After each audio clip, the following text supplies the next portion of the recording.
अस्सलामुअलैकुम नाज़रीन, आप देख रहे हैं प्रोग्राम काशिफ अब्बासी के साथ। कल बशीर मेमन साबिक डीजी FIA, उनका एक इंटरव्यू चला शाहज़ेब खानज़ादा साहब के साथ, और उस इंटरव्यू ने एक बहुत से सवालात खड़े कर दिए हैं। इंटरव्यू में कुछ चीजें तो वही हैं जो बड़ी पुरानी हैं, जो इल्जामात लगते हैं। उनमें सबसे बड़ा इल्जाम तो यही था, पुराने इल्जामात में से, कि सियासतदानों के खिलाफ कार्रवाइयां प्राइम मिनिस्टर साहब फोर्स करते हैं इदारों को करने की। ये बात नैब की है कि देयर इज अ नेक्सस। हुकूमत की के ऊपर इल्जाम लगता है न्याजी नैब गठजोड़ का जो ऑपोजिशन लगाती है। जो नई चीज इस दफा उन्होंने कही, जो इससे पहले उन्होंने कभी या तो जानकर नहीं कही, या इस चीज को खुफिया रखा, किसी वजह से रखा, या तो वो देख रहे थे कौन जीतेगा उसके मुताबिक फैसला करेंगे बाहर आने का, या फिर जो भी वजूहत हो बशीर मेमन साहब की, वो ये थी कि जस्टिस काजी फाइज ईसा साहब के खिलाफ भी केस बनाने के लिए उन पर प्रेशर डाला गया। ये बात उन्होंने 3-4 इससे पहले इंटरव्यूज कर चुके हैं, उसमें बहुत सी बातें वो पहले कर चुके हैं। ये बात पहली दफा मंजर आम पर आई। चंद कैरेक्टर्स के नाम लिए उन्होंने, कैरेक्टर इसलिए कहूंगा कि उसमें वुजरा शामिल हैं। कहा गया कि वुजरा के साथ क्या गुफ्तगू हुई, उसको नरेट कर रहे हैं। तो हमारे साथ फरोग नसीम साहब, लॉ मिनिस्टर साहब मौजूद हैं। अस्सलाम वालेकुम फरोग नसीम साहब। जी वालेकुम सलाम। आई एम श्योर मैंने आपका ट्वीट भी देखा है, आपकी तरफ से बयान भी आया है कि आपकी उनसे मुलाकात हुई, लेकिन अगर स्टेप वाइज चलें, इजाजत दें, तो वो ये कहते हैं कि काजी फाइज ईसा साहब के खिलाफ इंक्वायरी करने की बात प्राइम मिनिस्टर ऑफ पाकिस्तान, उसके बाद शहजाद अकबर और आजम खान ने कही। जाहिर है लॉ मिनिस्टर को कॉन्फिडेंस में लिए बगैर ये बात PM के दिमाग में शायद मुश्किल ही आएगी, ये नहीं आ सकती है। क्या ये बात वाकई इतनी पुरानी पक रही थी कि आपको पता था कि prime minister knows about the case and wants to have a case against Qazi Faiz? देखिए, बात यह है कि बाज ऐसी बातें होती हैं जिनका कोई सर पैर नहीं होता। पहली बात तो ये, कोई बशीर मेमन साहब से ये पूछे कि ये 2.5 साल तक जो आप खामोश रहे हैं, तो क्यों खामोश रहे हैं? और कानून में अगर कोई 2.5 साल तक इस तरह खामोश रहे तो फिर उसकी कोई क्रेडेंस नहीं होती है, कोई वैल्यू नहीं होती है। और ये महज इनका कोई एजेंडा है, इनको किसी ने कहा है, किसी ने प्लांट किया है, नहीं किया मुझे नहीं पता, या दिमागी तवाज़ुन इनका ख़राब हो गया है, ये भी मुझे नहीं पता। तो ये सिंपल बात यह है कि सरासर झूठ है। उसकी 2-3 चीज़ें मैं आपके सामने रखूं। पहली बात तो ये है कि जब वो बशीर मेमन साहब खुद कहते हैं कि जी फ़रोग साहब तो बड़े अच्छे वकील हैं और सारा कानून जानते हैं, तो मुझे इतना नहीं पता कि सुपीरियर कोर्ट के जज का कोई प्रोसीडिंग्स अगर होनी है तो DG FIA का उससे क्या ताल्लुक़ है। मतलब कोई कॉमन सेंसिकल बात इन्होंने नहीं की। और तो आप ये कह रहे हैं फरोग साहब, आप जानते हैं कि ये केस अगर आपको कहा जाता कुछ करना तो आप कहते हैं सर DG FIA नहीं है ये राइट फॉर। नहीं, सवाल ही पैदा नहीं होता। एक तो पहली बात यह है कि इमरान खान साहब ने कभी मुझे नहीं कहा कि DG FIA को बुलाते हैं तो जस्टिस काजी फाइज ईसा पे केस बनाते हैं। सवाल ही पैदा नहीं होता। ना शहजाद अकबर ने ऐसी कोई बात की, ना आज़म खान साहब ने ऐसी कोई बात की। और देखिए, इनका झूठ मैं आपके सामने रखूं, अगर ये थोड़ी सी इनकी अकल होती ना तो थोड़ी बहुत ये कर देते और ये फिर क्वेश्चन मार्क बन जाता कि his word against my word. लेकिन क्योंकि इतना इन्होंने झूठ बोला है, उन्होंने ये फरमाया कि आज़म खान, शहजाद अकबर और बशीर मेमन तीनों के तीनों मेरे दफ्तर आए उसके बाद। ये मैं आपको मेरे मतलब लॉ मिनिस्टर फरोग नसीम साहब के दफ्तर आए? जी जी जी जी, मैं आपको रिकॉर्ड से साबित कर देता हूं कि आज़म खान, शहजाद अकबर और बशीर मेमन कभी एक साथ मेरे दफ्तर कभी नहीं आए। और रिकॉर्ड क्या है सर? तीनों कभी आए नहीं। रिकॉर्ड ये है, ये मैंने फिर आप, क्योंकि ये सब चल रहा था ना तो मैंने ये थोड़ा सा निकाला। ये आज़म खान साहब मेरे पास सिर्फ एक दफ़ा आए हैं, और वो जब मैंने, आपको याद है मैंने ओथ लिया था 18 या 20 तारीख थी, 20 अगस्त 2018। तो ये 24/8/2018 को लॉ डिवीज़न आज़म खान साहब आए थे, और वजह ये थी, और अकेले आए थे, ऑल अलोन अकेले। और उस वक्त कोई जस्टिस काजी फाइज ईसा का किस्सा नहीं था, कोई ऐसा डिस्कशन, कोई चीज़ ही नहीं थी। और वो इसलिए आए थे कि इन्होंने मुझे, आज़म खान साहब ने मुझे, फ़ोन पे बात रहती है इनसे, उन्होंने कहा कि जी देखिए वो बहुत से लीगल रिफॉर्म्स कर रहे हैं सिविल प्रोसीजर कोड के और क्रिमिनल प्रोसीजर कोड के। नहीं, ये कागज क्या है सर आपके हाथ में? ये लॉग बुक्स हैं सर, ये लॉग्स हैं आपके दफ्तर के? जी जो जी ऐसा होता है ना कि हमारी जो मेरी मीटिंग्स होती हैं ना, तो उसका बाकायदा पूरा शेड्यूल होता है कौन कब आया। अच्छा, अब वो तमाम मीटिंग्स जो हैं, जो पहले से होती हैं, बाद में होती हैं, और बशीर मेमन साहब कोई मेरे कोई दोस्त तो जानने वाले ऐसे नहीं है कि मुंह उठा के चले आए। तो सर लेकिन माने अच्छा, माने principal secretary to the prime minister accompanied by DGFIA, accompanied by Shahzad Akbar, जैसे हम किसी कानून को, हमें किसी लॉग में जाने की जरूरत नहीं, हमें ऐसे ही कमरे में घुस जाएंगे। Is that possible? क्या ये मुमकिन है कि वो आ सकते हैं without being in the log book? अस्तगफिरुल्लाह, मतलब कोई ऐसी बात करें, कोई सेंस, मतलब कोई जिसने भी इसको प्लांट किया है उसको अकल होनी चाहिए थी, इसको अकल कुछ पढ़ाता। ये उल्टी बातें। अच्छा, और आगे सुनिए जो इन्होंने बात की है। मिसाल के तौर पे उन्होंने ये बात की कि जी वो तो फ़ारूक साहब ने कहा कि वो तो खुद जस्टिस काजी फैज़ ईसा का केस लड़ेंगे। इतनी लग़व बात। देखें, ये जबकि ये बात कर रहे हैं जो कि आपने लड़ा सर जिस टाइम की, तो उस जिसमें आप अपीयर हुए स्टेट नहीं तो इस पे बता।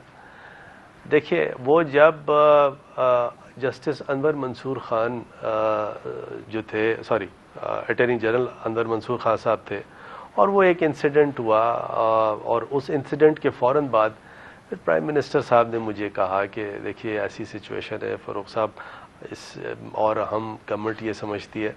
तो मैंने कहा ठीक है सर, मैं हाजिर हूँ, मैं दोबारा से स्टेप डाउन कर देता हूँ, मुझे कोई मसला नहीं है, मेरे लिए मिनिस्ट्री कोई भी चीज़ नहीं है, और मैं जाके ये केस आर्ग्यू करता हूँ। क्यों मैंने कहा? मैंने इसलिए कहा क्योंकि जी हमें ये पता है, और वो सुप्रीम कोर्ट का हम बेपनाह एहतराम करते हैं, अभी भी जो उन्होंने रिव्यू ऑर्डर दिया हम एहतराम करते हैं, लेकिन विद ड्यू रिस्पेक्ट वो सारी बात क्या थी? बात ये थी कि एक चीज़ हमारे पास आई, हमने सुप्रीम जुडिशल काउंसिल भेजी, सिर्फ इतनी सी बात यह है कि ये अगर चीज़ें आई हैं तो इसका हिसाब किताब होना चाहिए, जुडिशल अकाउंटेबिलिटी। तो आप ये कह रहे हैं फरूक नसीम साहब कि आपका फैसला ये केस में आने का जब अनवर मंसूर साहब अदलिया से उलझे थे उस वक्त हुआ, ये पहले से डिटरमिन्ड चीज नहीं थी, ना कि ये पहले फैसला हुआ कि ये केस आप लड़ेंगे? Is that what you are saying? नहीं जी हाँ, और उसमें सिर्फ ये था कि मैं, और जब ये हेयरिंग हुई, और जब अनवर मंसूर साहब के जब आर्ग्यूमेंट शुरू हुए, तो उस वक्त सिर्फ थोड़ा सा ये तय किया गया था, अच्छा जी मैं और शहजाद अकबर हम भी जाके ज़रा सा बैठेंगे, देखेंगे अनवर भाई को अगर कोई चीज़, कोई मुआवनत, हमारी कोई डिस्कशन, कोई चीज़ ज़रूरत हो, हम हाजिर हैं। केस सारा लड़ना था अनवर मंसूर खान साहब ने, जो कि अटॉर्नी जनरल थे, और उनका काम था ये काम करना। तो जब वो चीज़ हुई और उसके बाद प्राइम मिनिस्टर इमरान खान साहब ने कहा कि देखो अब इतने शॉर्ट नोटिस पे कोई और, अच्छा बहुत सारे वकील इंटरेस्टेड थे, कह रहे थे हम भी आर्ग्यू करेंगे, सो ऑन सो फोर्थ, लेकिन प्राइम मिनिस्टर साहब ने कहा देखिए जितना आप इस केस को जानते हैं या अनवर साहब जानते हैं, तो और तो कोई इसको जानता नहीं, इतने शॉर्ट नोटिस पे इसको कौन किस तरह करेगा। अब बड़ा पोलाइटली उन्होंने कहा, मैंने कहा सर मैं हाजिर हूँ। तो ये बुनियाद बनी, जो कहना है, ये बुनियाद बनी कि आप केस का हिस्सा बने, जैसे वो कह रहे हैं कि जब ये गुफ्तगू हुई कि आपने पहले से ये फैसला नहीं किया हुआ था कि आप इस केस का हिस्सा होंगे। That's what you say? बस इतने सारी देखिए, यस, और ये तमाम जो उन्होंने बातें की कि ये मेरे पास आए, या अच्छा फिर मैंने एहतियातन, और मैं आपको बिल्कुल बताऊं, मेरे सामने कभी प्राइम मिनिस्टर ने, शहजाद अकबर या आज़म खान साहब ने कभी इस तरह की बात नहीं की कि वो जी DGFIA है, उसको हम जस्टिस काजी फैज़ ईसा का केस देते हैं, या कुछ नहीं, तमाम टोटल नॉनसेंस। मतलब ये कोई ऐसा शख्स है जो कि इसको डिस्प्यूट मज़ीद एक चक्कर करना चाहता है कि एग्जीक्यूटिव की जुडिशरी से कोई लड़ाई हो जाए, कुछ हो जाए। हमारी कोई किसी से लड़ाई नहीं है, हमारे भाई हैं सब, एहतराम है, हमारे जजेस हैं सारे के सारे, वो भी जिन्होंने हमारे फरूक नसीम साहब फैसला दिया। आपकी बात यह है कि कोई आपको अदलिया से लड़ाना चाहता है, और इस वजह से एक पर्टिकुलर कॉन्टेक्स्ट में कि now that he has won, justice Qazi Faez has won the case, इस वजह से ये सारा ये element of Qazi Faez case has come up. मैं आपको खुल के बताऊं कि मैं बिल्कुल जस्टिस काजी फैज़ ईसा या वकला उनको नहीं कह रहा, वो नहीं है इसमें, वो इस किसी कंस्पिरेसी में नहीं है, मैं बिल्कुल, don't get me wrong, but कोई बाय स्टैंडर्ड्स हैं, कोई ऐसे लोग हैं जो ये चाहते हैं कि ये अब जुडिशरी के साथ एग्जीक्यूटिव उलझ जाए। और मैं जस्टिस काजी फाइज ईसा क्योंकि लिटिगेंट थे, उनको तमाम उनकी लीगल टीम को, तमाम वो वकला जो कि देखिए ये हमारा कोई इंटेंशन ना पहले था ना अब है, ना जजों से लड़ने का। एक देखिए एक चीज़ मेरे पास आई, शहजाद अकबर या मेरे पास हमारी नोटिस में आई, हमने सुप्रीम जुडिशियल काउंसिल भेज दी, ना भेजते तो सारे मीडिया या सारे लोग कहते सर आपने कब भेजी है सुप्रीम जुडिशियल काउंसिल? मैंने तो देखिए मुझे याद नहीं आ रहा है, 2019 में भेजी थी। प्राइम मिनिस्टर साहब से बात हुई आपकी? जी मेरी बात हुई, वो क्वेटा में है, मैंने फिर उनसे फोन पे बात की और उन्होंने कहा दिस इज टोटल नॉनसेंस। ये जो अच्छा जो इन्होंने ये भी बात की ना कि प्राइम मुझे तो हंसी आने वाली बात है कि प्राइम मिनिस्टर कह देता था कि जी पकड़ लो, रिमांड ले लेंगे, केस बाद में बनाना, इज टोटल नॉनसेंस, जिब्रिश। कोई लिमिट होती है झूठ की, बकवास की, कोई मतलब अब मैं क्या इसमें बोलूं। बहरहाल प्राइम मिनिस्टर ने क्या कहा सर आपको? रिजर्व्ड प्राइम मिनिस्टर ने कहा बिल्कुल लव बात है, झूठी बात है, और तुम्हें पता है कि अब DGFIA से जस्टिस काजी फाइज ईसा की कौन बात करेगा, उसका जुरिस्डिक्शन ही नहीं है। और वो इंसिस्ट कर रहे हैं, अब आप देखिए अपने स्टेटमेंट में वो मसूफ इंसिस्ट कर रहे हैं कि जी मैं बता रहा था, मैं बड़ा लीगल विजिट था और मैं पूरी गवर्नमेंट को और फरूक साहब को बता रहा था, और वो कह रहे थे नहीं नहीं आपका फिर भी जुरिस्डिक्शन है और हिम्मत पकड़ो। Nonsense, total nonsense. वैसे उन्होंने एक जगह पे ये भी कहा, अगर आप इजाजत दें, which was very interesting when I read it, somewhere he said कि then I put my foot down, जब आप उनको बहुत जोर दे रहे थे then he had to put his foot down and tell you guys कि ये गैर कानूनी है और ये सुप्रीम for God's sake। वो याद है आपको किसी ने दावा कर दिया था शिकारपुर में कि वो मैं पानी से गाड़ी चलाता हूँ, उस तरह का झूठ है ये। सब प्राइम मिनिस्टर साहब भी इसको कंस्पिरेसी देख रहे हैं, कोई साजिश देख रहे हैं प्राइम मिनिस्टर? नहीं, प्राइम मिनिस्टर साहब ये कह रहे हैं ये टोटल झूठ है। मेरी क्योंकि वो बलूचिस्तान में है और वहाँ लाइन भी थोड़ी डिस्टर्ब्ड है, जो मेरी फ़ोन पे बात हुई है उनसे, आज़म से भी बात हुई, शहजाद अकबर से भी बात हुई, ये टोटल नॉनसेंस। अच्छा मैंने फिर भी तीनों से बार बार पूछा कि सर ये तुम कह रहे हैं टोटल नॉनसेंस, और कोई किसी का कोई सेंस नहीं है इन बातों का। ये बात ज़रूर है कि बशीर मेमन साहब ने जो कहा है उसकी कानूनी चाराजोई होगी। अच्छे अमीर आदमी है बशीर मेमन साहब, सर आप भी उनको नोटिस करूंगा करेंगे? सर आप भी कर रहे हैं? जी मैं नोटिस करूंगा डेफेमेशन का, because he is a rich man, ताकि मैं उनसे हर जाना। तो रिच मैन किधर सर, सरकारी मुलाजिम थे, रिच मैन कहां से? सर वो अच्छे आदमी है, अब मुझे तो नहीं पता लेकिन वो क्या है क्या नहीं है, लेकिन चले रिच नहीं सही, पुअर सही, कुछ है, हर जाना तो दें। मुझे तो नहीं पता कि उनकी क्या वेल्थ है या नहीं है, nor I am interested to know. मैं तो what I am interested to know कि क्योंकि एक दफ़ा उन्होंने क्योंकि एक जिक्र मुझे किया था, लेकिन मैं वो बात नहीं करूंगा क्योंकि मैं एहतराम करता हूं किसी ऐसी बात का, तो लिहाजा मैं मतलब मुलाकातें अगर कुछ जिक्र उनके बिजनेस के बारे में किया हुआ है, इसका मतलब आपकी इतनी आपस में कंफर्ट और अंडरस्टैंडिंग थी कि he would even mention his business history? नहीं, मुझे एक दफ़ा वो मैं जा रहा था कराची, तो एरोप्लेन में मेरे साथ बैठे हुए थे और उसमें उनका कोई बिजनेस प्रॉब्लम था। उस बिजनेस प्रॉब्लम की उन्होंने मुझसे एक बात की और मैं इसके अलावा और मैं उसकी कोई बात नहीं वो हजारों का बिजनेस प्रॉब्लम था, लाखों का था, करोड़ों का था, ये तो बता दें। नहीं मैं ये सब कोई बात नहीं करूंगा सिवाय इसके कि अच्छा मैं तो ये कहता हूँ बशीर साहब आप अच्छे 5,000 का वकील नहीं बिगड़ा, मुझे हरजाना दे दे। 5,000 का वकील वो मसला हल कर सकता है या फरूक नसीम को हल करना पड़ेगा वो मसला? मैं तो देखिए हरजाने का केस करूंगा इन पे, दिस इज टोटल नॉनसेंस। हरजाने का केस करें। आखिरी सवाल फरूक नसीम साहब, कोई सीसीटीवी फुटेज है वहां की आपके दफ्तर की, एंट्रेंस एग्जिट? मैं चेक कर लूंगा, मैंने देखा नहीं, मैं चेक कर लूंगा। लेकिन आप कभी FIA के दफ्तर चारों गए हो? आप कभी PSPM यानी आजम खान के दफ्तर में इकट्ठे हुए हो सारे? मेरी कभी बशीर मेमन से आजम खान और शहजाद अकबर के होते हुए आजम खान के दफ्तर या मेरे दफ्तर में कभी कोई मुलाकात नहीं हुई। और बशीर मेमन साहब तो पीएम ऑफिस आते थे, उनको क्योंकि वो मनी लॉन्ड्रिंग और वो सारा कि जी इतनी स्मगलिंग हो रही है, ये हो रहा है, वो हो रहा है, तो उसमें उनकी प्रेजेंटेशन होती थी। लॉ मिनिस्ट्री भी आ चुके हैं, वो पीएम ऑफिस भी आ चुके हैं।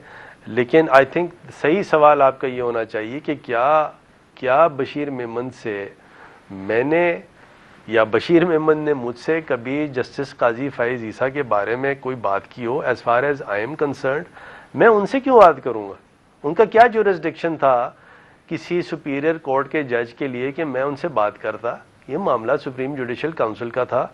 क्या बशीर मेमन जो डायरेक्टर जनरल थे वो चेयरमैन थे सुप्रीम जुडिशल काउंसिल के? नहीं, चेयरमैन उसका चीफ जस्टिस ऑफ पाकिस्तान होता है।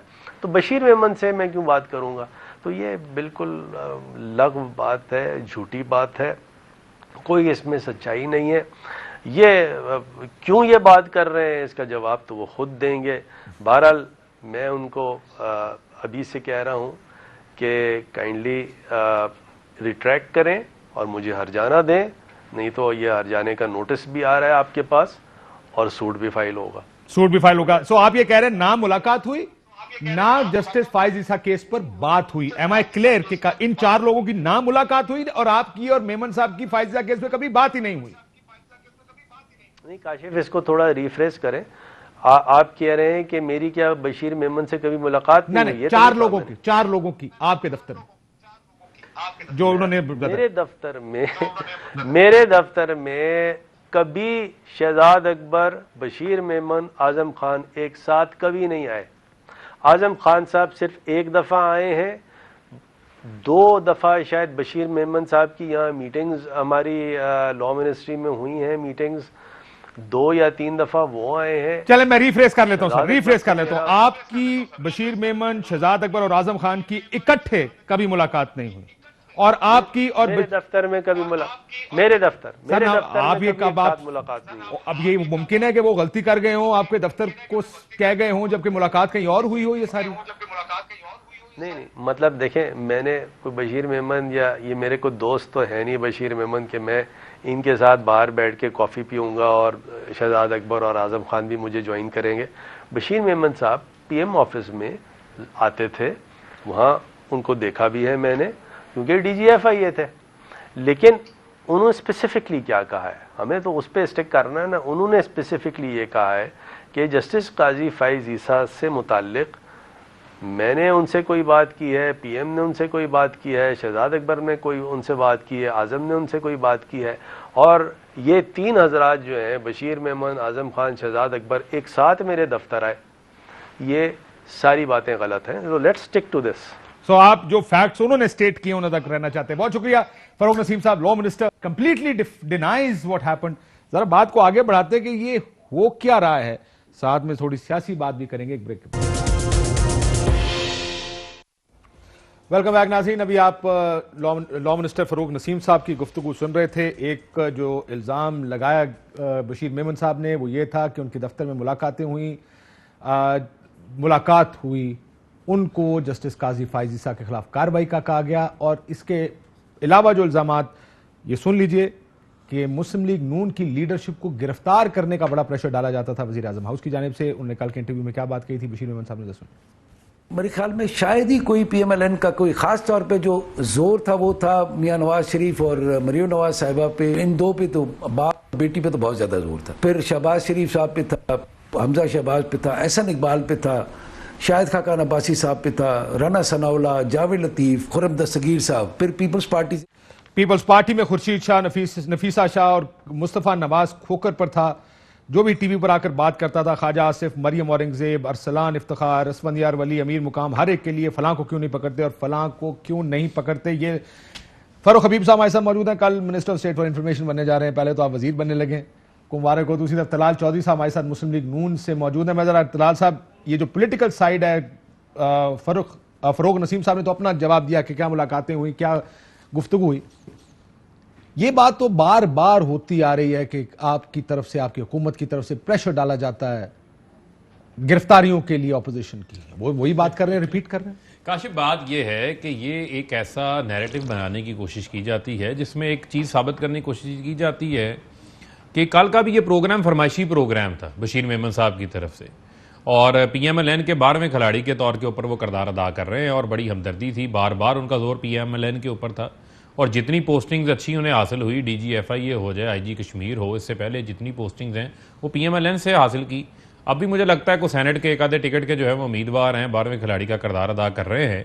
आप और इन इल्जामात इस पे बात किस्म की करना, चीजें- क्या ये नहीं इल्जामात तो देखें ना, कोई भी किसी भी ओहदे पे बैठा शख्स जो है वो लगा सकता है, लेकिन उनकी रेलेवेंस और हैसियत उस वक्त होती है कि जब ये चीजें हो रही थी तो उस वक्त बशीर मेमन साहब का जो है वो ज़मीर क्यों नहीं जागा, इतनी उनको नागवार गुजर रही थी, इतनी बुरी गुजर रही थी, तो ये उन चीजों को सामने ले आते। कुछ तो हुआ आज- होगा जो नहीं, 15 नहीं, दिन नहीं, बाद नहीं, आपने एक उनको मिनट, 15 दिन नहीं, पहले उनकी काशिफ नहीं, ऐसे रिटायरमेंट से आपने उनको काशिफ ट्रांसफर ऐसे कर दिया। नहीं, ये देखें क्या ये बात दुरुस्त है या देखें, नहीं? एक मिनट, ऐसे नहीं, किसी को 15 दिन रिटायरमेंट से हटाना या ना हटाना वो एक अलग पहलू है ना, पहले इस पे बात कर लेते हैं ना।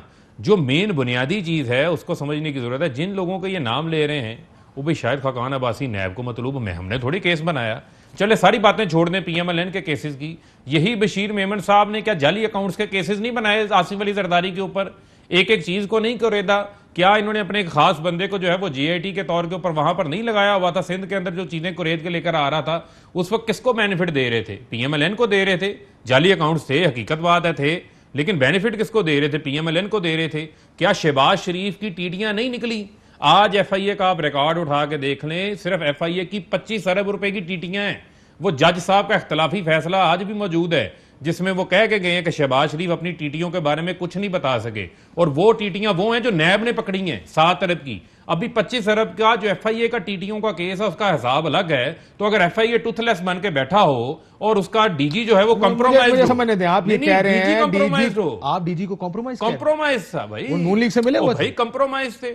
जहां पर ओपन एंड शट केसेस हैं, आपने टीवी प्रोग्राम्स किए हैं, जहां पर सलमान शहबाज मुल्क से बाहर भागा हो, जहां पर हमजा शहबाज के अकाउंट में टीटियां आई हो, शहबाज शरीफ के अकाउंट में टीटियां आई हो, तहमीना दुरानी को घर दे के खरीदे हो, 96H का घर खरीदा हो, उसके ऊपर आंखें बंद की हो, आंखों पे पट्टी बांधी हो, और FIA एक ऐसा इदारा बन के दिखाए कि जिसके अंदर उसके पास ताकत नहीं है, जान नहीं है, डायरेक्ट फेवर दे रहे थे PMLN को। और कल भी इन्होंने रेस्क्यू किया है। मरियम नाकाम हो गई ना, वो तो कह रही है कि हुकूमत गिरानी थी जिन्होंने, वो 5 साल की बात कर रहे हैं, अब हमें तरले कर रहे हैं जी 5 साल आप पूरे कर लें जी, हम स्ट्रगल नहीं कर सकते, हमारे पीछे लोगों को नहीं कर सकते। कल इन्होंने एक स्पिन देने की कोशिश की है और 12वें खिलाड़ी के तौर के ऊपर बशीर मेमन जो है वो सामने आए। इनके अंदर, उनके इल्जामात के अंदर कोई जान नहीं है, कोई हकीकत नहीं है, कोई सच्चाई नहीं है।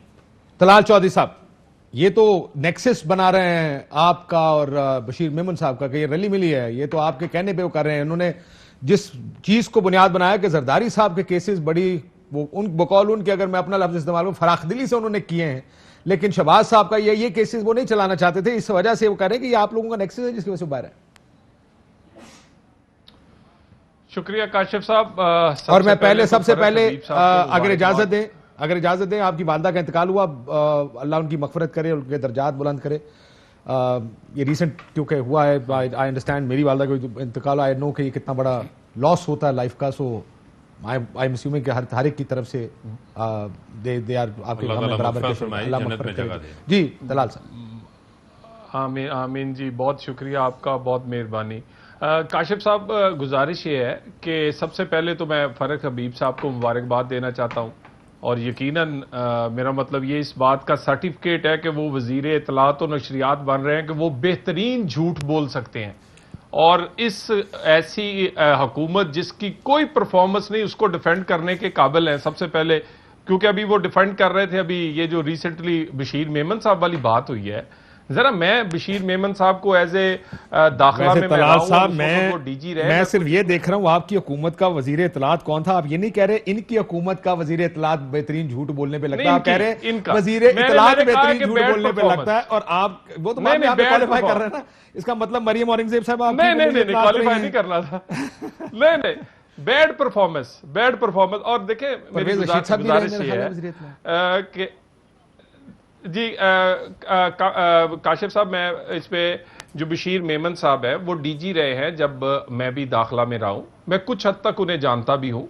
वो जिम्मेदार आदमी हैं, और ऐसा मुमकिन नहीं है कि एक ऐसा आदमी जो 22वें ग्रेड तक गया हो, जो DG FIA रहा हो, जिसने बड़े बड़े उदों पर आओ और वो आकर उठकर मेरा मतलब है किसी बोंगी मार दे किसी टीवी पर आकर, और वो भी इतनी बड़ी बात कर दे कि वो पूरी हुकूमत को ये दावत दे कि वो उसके खिलाफ कार्रवाई करे।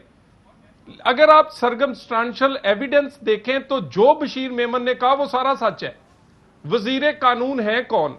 ये वो हैं जिन्हें नेल्सन मंडेला नजर आता था, कभी अल्ताफ हुसैन, ये वो हैं जिन्हें आमरीयत जो कि मुशर्रफ की थी उसमें कोई नुकसान नजर नहीं आता था। ये वो हैं जो कि इस्तीफा देते हैं, फिर वकील बनते हैं, फिर इस्तीफा देते हैं, फिर वजीर बनते हैं। तो ये बेहतरीन आदमी हैं जिनको इस तरह के कामों के लिए इस्तेमाल किया जा सकता था, तो जो कि वजीर कानून है। उसके बाद क्या रेफरेंस नहीं आया?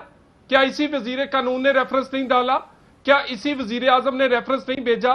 क्या इसी हुकूमत ने वो रेफरेंस जोरों शोर से नहीं लड़ा? क्या उसके, और ये सारी चीजें सामने नजर आती हैं। और ये सिर्फ आप 1 मिनट के लिए छोड़ दें सुप्रीम कोर्ट, हर आवाज बंद करने के लिए इस हुकूमत ने पूरी कोशिश की है। मसलन मीडिया है, मैं आपको किसी इम्तिहान में नहीं डालूंगा कि अपना मोबाइल जो है वो दुनिया के सामने करें कि जब आप वो उन एंकर्स में हैं जो कि बड़ी साफ और सुथरी बात करते हैं, फिर आपके साथ क्या क्या आपको इंस्ट्रक्शंस और कहां से आती हैं? क्या उसके बाद हमारे मैं तलाल सियासतदान साहब बड़ी बात नहीं करता, मैं आपको मैं अल्लाह को हाजिर नाजिर जान के कहता। मुझे उम्मीद है मेरे इस लफ्ज का कोई वजन तो होगा, ज्यादा वजन ना भी हो आपके लिए। हाजिर नाजिर जान के कहता हूं सर, हमें यह जरूर है कि हमारे पे पाबंदियां, बंदिशें या किस हद तक हम जा सकते हैं, हमें खुद पता होता है कि प्रेशर्स क्या हैं। अगर आपको लगता है कि मुझे कोई प्रोग्राम से पहले या बाद में इंस्ट्रक्शंस देता कि आपने ये करना ये नहीं करना, सर ऐसे नहीं होता। बराए मेहरबानी लोगों को, हम लोगों को इतना कमजोर और मासूम मत समझें जो यहां पे आके बैठ गए हैं कि हमें इतना, हम कुछ थोड़ी सी लड़ाई भी नहीं लड़ सकते अपने लिए, मुश्किलात हैं। मैं फिर ये कहूंगा, लेकिन ये इंस्ट्रक्शंस वाली बात, मेरा फोन जब आपका दिल करे आपका आके देख लीजिए। मैंने काशिफ साहब जो आपने बात कही है मैं वही कहने जा रहा हूं कि आप उन लोगों में से हैं जो ये प्रेशर ले लेते हैं, उसके बावजूद बात करते हैं। प्रेशर्स आते हैं, क्या मीडिया पर प्रेशर्स नहीं आए? क्या सियासतदानों को चुन चुन के नैब और दूसरों में नहीं, जो बोलते हैं, जो सामने नजर आते हैं और वो खास किस्म का एक नजरिया रखते हैं, उसी तरह का नजरिया, उसी तरह की आवाज अदलिया में से थी तो वो जस्टिस फैज की थी। सो सर्कमस्टांशियल एविडेंस जो है वो बिल्कुल वो आवाज दबाने के लिए ये सब कुछ किया गया। और आप ये कह रहे हैं सर, लेकिन ये भी बड़ी इंटरेस्टिंग बात है। वैसे मैं आपको बताऊं एक और चीज, आपकी बात है, मैं जरा गवर्नमेंट आप इसका जवाब दे दें। लेकिन देखिए, ये आई हैव नो रीजन कि मैं कहूं कि बशीर मेमन साहब सच बोल रहे हैं, इसका एक जुडिशियल कमीशन बनना चाहिए। मैं आपसे पूछूंगा बनाएंगे या नहीं। लेकिन हमारे मुल्क में भी एक बड़ी एक सितम जरीफी है कि कुछ जज बहुत अच्छे हैं, कुछ जज बहुत खराब है। कुछ ब्यूरोक्रेट्स, बशीर मेमन साहब बहुत अच्छे हैं, लेकिन जो लोग जेआईटी में बैठे थे वो बहुत खराब थे। ये सिलेक्शन भी हमें, या सिलेक्टिव यूज ऑफ ये जो सर्टिफिकेट है ना अच्छे और बुरे का, ये भी देखना चाहिए। लेकिन क्या जुडिशियल कमीशन बनाएंगे आप? देखिए, बात ये है, फिर मैं आपको ये कहूंगा कि जुडिशियल कमीशन बनाने की बात आज क्यों की जा रही है? ये लोगों को उलझाना चाहते हैं। मुझे आप ये बताएं कि सादा सी बात है, मैंने सादा सा सवाल पूछा था कि शहबाज शरीफ के, हमजा शहबाज के, सलमान शहबाज के केसेस थे, किस तरह पकड़े जाते हैं कि एफआईए के पास एक्सेस है। एफआईए जो है वो किसी भी बैंक अकाउंट का जाकर आपके मेरे अकाउंट का देख सकता है, उसका मैंडेट है कि वो मनी लॉन्ड्रिंग को चेक कर सकता है, उनके पास इख्तियार है, उनके पास एक्सेस है। उन्होंने वो मशकूश जो है वो ट्रांजैक्शंस पकड़ी, मंजूर पापड़ वाला सामने आ गया, जो चीनी वाला है वो सामने आ गया, इनकी जो फ्रंट कंपनीज हैं वो सामने आ गई। सर, लेकिन उनका नुकता भी होगा। एक तो आप जुडिशियल कमीशन नहीं बना रहे हैं, जरूरत नहीं है। पहले एक सवाल का सर डायरेक्ट सवाल का जवाब देना। जुडिशियल कमीशन सवाल का जवाब उस शख्स का दिया जाता है जिसकी बात के अंदर जो है वो कोई वजन हो। बशीर मेमन की बात में वजन मेरे नजदीक इस वजह से नहीं है कि उन्होंने उस वक्त आंखें बंद की हुई थी, तलाल साहब का एक उन्होंने नुकता कार्रवाई कि नहीं की। जिस चीज पर प्रॉब्लम खड़ी हुई है कि उन्होंने फायज ईसा साहब के इस केस में कुछ कहा गया, वो तो बाद में बना। देखिए, बात यह है, जो फायज ईसा वाला मामला है उसके ऊपर जस्टिस फायज ईसा साहब वाला जो मामला है उसके ऊपर अदलिया अपना फैसला दे चुकी है। नजरसानी अपील का भी फैसला हो चुका है, तमाम चीजें सामने आ सकती हैं। मुझे उस फैसले से इख्तलाफ हो सकता है, मैं बहुत सारी चीजें जो हैं वो FBI की भी सामने आ सकती हैं, जो फॉरेन अकाउंट से जो फ्लैट सा पैसा कहाँ गया, उन चीजों पर बात हो सकती है। लेकिन चूंकि सुप्रीम कोर्ट का फैसला उसके ऊपर आ चुका है, लिहाजा मैं उस तरफ जो है वो जाना नहीं चाहता। मैं क्विक रिस्पॉन्स से ले लूं। लेकिन जुडिशियल कमीशन का मुतालबा है, मेमन साहब आज उस चीज को बार बार क्यों जोड़ रहे हैं? कमीशन तो फिर बने थे, कमीशन तो आपका जो बना वो बना आपका इसके ऊपर ब्रॉडशीट के ऊपर किस तरीके से नवाज शरीफ ने जो है वो फायदे उठाए एनआरओ से, किस चीज के तरीके से तलाल साहब, कौम ब्रेक को से 28 ब्रेक के बाद मिलियन आके डॉलर मजीद की कीजिएगा। कीमत अदा तलाल करनी साहब, पड़ी। दूसरी जुडिशियल बात कमीशन- सुन लेना, दूसरी बात ब्रेक के बाद, देखिए, ब्रेक के बाद इसको कंटिन्यू कीजिएगा। ब्रेक के बाद जी तलाल चौधरी साहब क्विकली बताइएगा, जुडिशियल कमीशन का मुतालबा है आपका। मरियम नवाज शरीफ साहब से सवाल पूछा, उन्होंने कहा सर, अदलिया हम- नोटिस ले। हम बिल्कुल, हम भी कहते हैं 100 मोटो नोटिस होना चाहिए सुप्रीम कोर्ट के लेवल का, इनकी मर्जी का उस तरह का नहीं होना चाहिए जैसे ब्रॉडशीट का बना दिया था कि जो मर्जी बना दें जिसमें से खुद बच जाए और दूसरों पे इल्जाम चलो लगा दें। जस्टिस कयूम को बना देते हैं, आप खुश हो जाएंगे। जस्टिस कयूम को मैं- बना दें, जिनको आ- टेपे अब मैं आपको चाह रहा- खून करके मेरे- फैसले लिखाते थे, आपकी टेपे नहीं, बाहर आप- आती थी। क्या बातें करते आप हैं नहीं नहीं आज नहीं, आप आप साधु छोड़े, बन के आप बैठे हुए हैं, साकब दूध के धुले निसार में को बैठे बना हुए देना हैं। जी। आपका साकब माजी निसार दागदार है, जैसे साकब किसी को निसार को ब्रीफकेस कौन चलाते मानेगा? थे, किसी इस के तरह ऊपर के क्लाशनकोव करैक्टर के चलाते लोगों थे, को कौन मानेगा किसी कि के वो ऊपर जज जो है है, वो वो BMW इंसाफ चलाते थे और करेंगे। किसी को रास्ते से हटाते थे। हमें ये बातें ना सुनाएं आप, गुजारिश ये है आपका इस ढाई साल ढाई साल जो में आप आपका पूरी तरह है, expose हो गए थे। ढाई साल में आपके आईजी पल्ले से कुछ नहीं रहा। लेकर और आपके जजेस बहू की तक गवाही आपने लेने जो गए, रोल वापस प्ले नहीं आए किया है इस ना ढाई वो साल अल्लाह ही में। हाफिज है। आपके पल्ले क्या है? मैं- अवाम ने मैं- रिजेक्ट कर दिया। चलें, यहाँ ब्रेक के बैठ बाद, बातें ब्रेक के कर बाद रहे हैं। अल्लाह की मेहरबानी। मैं ब्रेक के बाद ये डस्के में देख लिया हमारे पल्ले क्या है, अभी कराची में भी देख लीजिएगा। ठीक, एक ब्रेक के बाद वापस आते। वेलकम बैक नाज़रीन। एक इत्ज़ाज हसन साहब भी मेरी उनसे बात हो रही थी, उन्होंने कहा कि नून लीग को अब ये मामला तलाल चौधरी साहब ले जाना चाहिए अदालत में। आप तो आप ले जाना चाहते हैं? मरियम नवाज शरीफ साहब से भी सवाल हुआ कि बड़े सीरियस इल्जाम हैं, ये नून लीग ऐसी चीजों को अदालत में ले जाने से डरती क्यों है? नहीं देखिए ना, एक कोई एक इल्जाम है इन पे और ये कहीं एक जगह झूठे साबित हुए हैं, यानी ये तो लगातार, और उसके बाद कोई शर्मिंदगी, कोई इनके अंदर इनके बिहेवियर में तब्दीली किसी किस्म की आप नहीं देखेंगे। और ये बिल्कुल अपनी बात पे के भी नहीं, और आज भी आप देख लें, कहते हैं हमने फाइज ईसा के खिलाफ किया ही कुछ नहीं है, यानी कहते कहां चिट्टा हुआ। ओ भाई, पिछले 2 साल से आप पूरी कोशिश कर रहे हैं, पूरी, और आपके वजीर, आप सियासी नरेटिव बनाते रहे हैं उनके खिलाफ, ट्रेंड चलाते रहे हैं, आपकी सोशल मीडिया टीम जो है वो उसके पूरे एविडेंस मौजूद है कि आप पूरा सियासी तौर पर पूरा सपोर्ट करते रहे हैं उस नरेटिव को कि उनको किसी ना किसी तरह रेफरेंस या किसी में निकाला जाए। ठीक, तो बात ये है, देखिए चौधरी साहब एक ये बात का जवाब अदलिया देते की हैं। साख का मामला है। बिल्कुल ठीक, अदलिया की साख का ये बात अब जाहिर है, देखते हैं अदलिया खुद कुछ करती है नहीं, या एक कोई लेकर मिनट, एक जाएगा। मिनट। इसके बाद आता हूं। चौधरी साहब ये ठीक कह रहे हैं आपके ख्याल में बशीर मेमन साहब? मैं समझता हूं इतना जुम्मेदार आदमी, और जितना मैं जानता हूं बशीर मेमन साहब ने बिल्कुल ठीक कहा है। और जेआईटी ने जो कहा था मियां साहब के बारे में वो ठीक था? बिल्कुल जी, जेआईटी अगर आप व्हाट्सएप ग्रुपों पे बनाएंगे, जेआईटी पे अपने सिलेक्टिव हीरे तलाश करेंगे, और हीरे भी सर, वो ये तो होंगे एक जो डॉलर हो गया कि वो गलत आए। मैं जो कहा वो ठीक है या नहीं? मेरा ना देखिए, मेरी गुजारिश सुन ले, ये बड़ा फर्क है। ये इनके डीजी रहे हैं, ये इन्होंने अपॉइंट किए रखा है, ये कोई 1-2 दिन डीजी नहीं रहे। सर, आपने ये नहीं appoint कह किया था ना? सकते कि भी ये नहीं जी हमने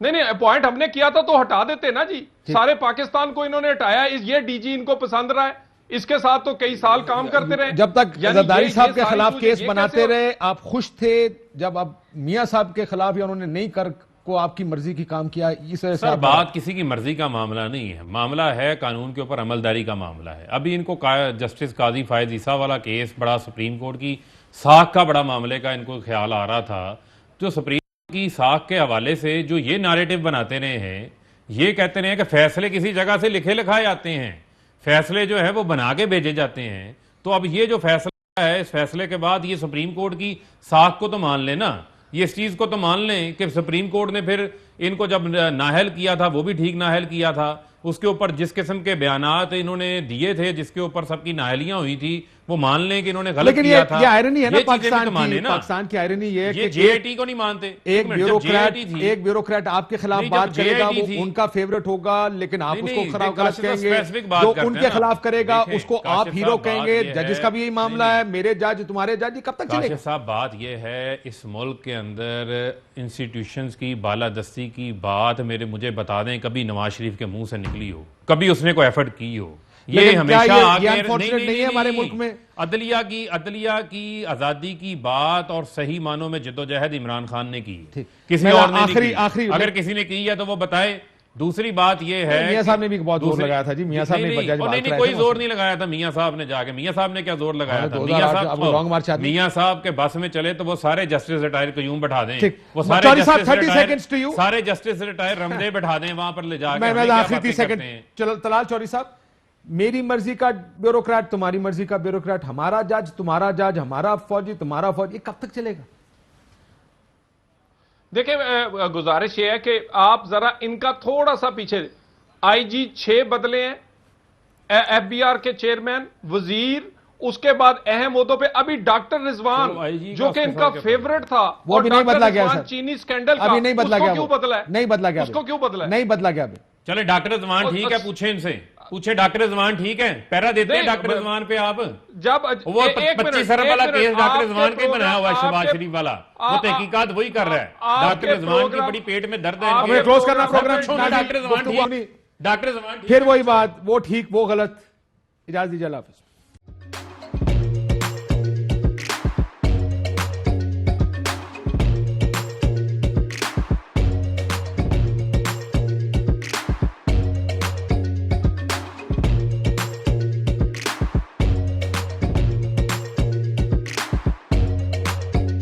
Instead of saving up for a new toy or a trip to Disney World, the 70-year-old